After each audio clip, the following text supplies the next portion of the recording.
ఓం శ్రీ సాయిరామ్. పద్మములకు శతకోటి ప్రణామాలు అర్పిస్తూ ఈ సభను అలంకరించిన పెద్దలందరికీ నా హృదయపూర్వక నమస్కారాలు. సభ ముందు ఉన్న వారికి కూడా అందరికీ నా హృదయపూర్వక నమస్కారం.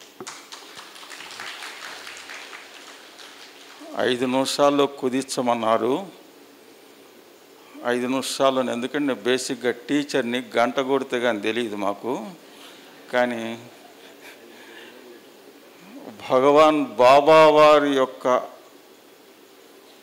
ఆయన అందరినీ బంగారు అని పిలుస్తారు. ఆ బంగారు అనే పదాన్ని వినగలిగిన వాళ్ళు ఇక్కడ ఒక లక్ష్మణరావు గారి దగ్గరే. అంటే మిమ్మల్ని కూడా అప్పుడప్పుడు బంగారు అని పిలుస్తాడు నా ఉద్దేశం. వీరు ఇలాంటి మహోన్నతమైన ఈ కార్యక్రమంలో స్వామివారు ఇచ్చిన వారి స్టూడెంట్స్కి వివిధ సందర్భాల్లో చెప్పిన మాటలు చెప్పడానికి ప్రయత్నం చేస్తాం. విశ్వాసం ప్రధానం. విశ్వాసం వలన ప్రేమ పుడుతుంది. ప్రేమ వలన సత్యాన్ని ఎంచుకోగలుగుతావు. ఎప్పుడైతే సత్యాన్ని ఎంచుకోగలిగావో అప్పుడు యూనిటీ, ఐకమత్యం వస్తుందిరా అన్నాడు స్వామి. ఎప్పుడైతే మనలో ఐకమత్యం ఉందో అక్కడ పీస్, శాంతి ఉంటుంది. శాంతి ఉంది అంటే నీ పక్కన భగవంతుడు ఉన్నట్టేరా అన్నాడు స్వామి. నీ పక్కన భగవంతుడు ఉన్నాడు అంటే నీకెప్పుడు నిత్య ఆనందమే. అలాంటి నిత్య ఆనందాన్ని అనుభవిస్తున్న వివిధ ఆధ్యాత్మిక సంబంధించిన ప్రతినిధులందరూ ముందు మాట్లాడటానికి స్వామి ఎట్టి ఆహారమో అట్టి మనస్సు అన్నాడు స్వామి. ఎట్టి మనస్సో అట్టి ప్రవర్తన అన్నాడు స్వామి. ఎట్టి ప్రవర్తనో అట్లాంటి కర్మను అనుభవిస్తాం. ఎట్లాంటి కర్మో అట్లాంటి జన్మరా అన్నాడు స్వామి. కాబట్టి ఇవాళ జంతువునా నరజన్మ దుర్లభం. ఒకరోజు స్వామి స్టూడెంట్స్తో మాట్లాడుతూ అరణ్యంలో ఉన్న జంతువులకు కూడా ఒక డౌట్ వచ్చినాయి. ఓ సమావేశం పెట్టినాయి. ఈ సమావేశానికి అటెండ్ అయిన జంతువులని చతుష్పాద మహాసభ. ఏమని డౌట్ వచ్చినాయి తెలుసా? ఆహారంలో కానీ, నిద్రలో కానీ, మైథునాల్లో కానీ ఏంటి మానవుడు గొప్ప? మనం తింటున్నాం, మనం నిద్రపోతున్నాం, వాళ్ళు ఆహారాన్ని ఏంటి గొప్ప అని ఒక డౌట్ వచ్చి ఓ సాధు పొంగవుడి దగ్గరికి వెళ్ళినారు. వెళితే ఆయన అన్నాడు, మాకు ఈ డౌట్ క్లారిఫై చేయాలండి. మానవుడు జంతువునాం నరజన్మ దుర్లభం అన్నారు, వారు మాతో సమానమే కదా, ఎందుకు గొప్పవారయ్యారు వీరంతా అంటే ఆయన అందరూ అన్ని జీవుల్లో భగవత్ తత్వాన్ని చూస్తాడు కాబట్టి మీ సభకు నేను వస్తాను పా అన్నాడు ఈ సాధు పొంగవుడు.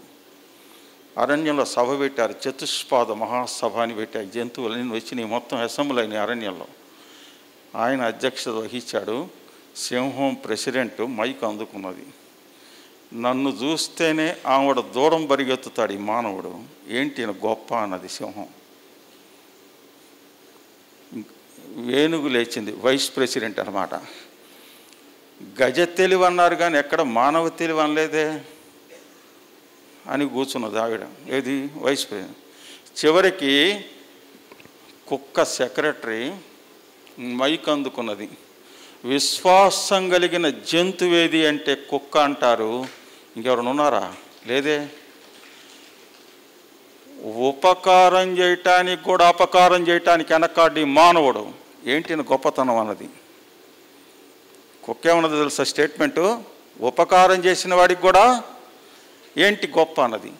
ఎప్పుడైతే ఈ మాట అన్నదో అందరూ కూర్చున్నారు. అప్పుడు సాధు పొంగవుడు ఎత్తుకొని మైక్ ఎత్తుకొని ఆహారంలో కానీ, నిద్రలో కానీ, మైథునాల్లో కానీ అన్నిట్లో మీరు వారు అందరూ సమానమే అన్నాడు. కొట్టండ్రా చప్పట్లో అన్నది. ఏది? జంతువులన్నీ కొట్టినాయి. కొట్టిన తర్వాత అప్పుడు ఈ సాధు పుంగవుడు అన్నాడు, ఇది సింహాన్ని పట్టుకొని, ఇక నుంచి రేపు ఇడ్లీ తిను, సాంబార్ వేసుకో, చట్నీ వేసుకో అంటే నువ్వు తినగలుగుతావా? తినలేవే. నీకు స్వతహాగా వచ్చిన బుద్ధిని నువ్వు మార్చుకోలేవు. కానీ స్వతహాగా వచ్చిన బుద్ధిని మార్చుకునే శక్తి ఒక్క భగవంతుడు మానవుడికి ఇచ్చాడు. అందుకే వీళ్ళు గొప్పవాళ్ళని అడుగుతాను. కాబట్టి ఎందుకు మానవ జన్మ ఎత్తిన తర్వాత ఏది మంచిది, ఏది ఈ విచక్షణ జ్ఞానాన్ని పొందినది ఒక్క మానవుడు ఒక్కడే. అందుకనే సత్యసాయి సేవా సంస్థల్లో మేము 2 స్కూల్స్ రన్ చేస్తాం. 2 స్కూల్స్లో 1000 మంది చిన్నారులు ఉంటారు. ఆ 1000 మంది చిన్నారులు భోజనం చేసే ముందు బ్రహ్మార్పణం బ్రహ్మహరి బ్రహ్మాతం బ్రహ్మణాహుతం బ్రహ్మైవతైవ కర్తవ్యం బ్రహ్మకర్మ సమాధినం అని ప్రార్థన ఎందుకు చేస్తుంది తెలుసా? స్వామి చెప్పాడు, పాత్రశుద్ధి, పాకశుద్ధి, పదార్థ శుద్ధి, ఈ మూడిటిని చదవటం వలన ఆహారం ప్రసాదంగా మారుతుంది. కాబట్టి స్వామి కూడా చెప్పాడు, మన ఆహారాన్ని బట్టే మన తలంపులు ఉంటాయన్నాడు. కాబట్టి మన తలంపుల్ని మంచి సత్కార్యక్రమాలు, సత్సంకల్పాలతో ఉండాలి అంటే సాత్విక ఆహారం. ఆ సాత్విక ఆహారమే శాకాహారం. సాయిరాం.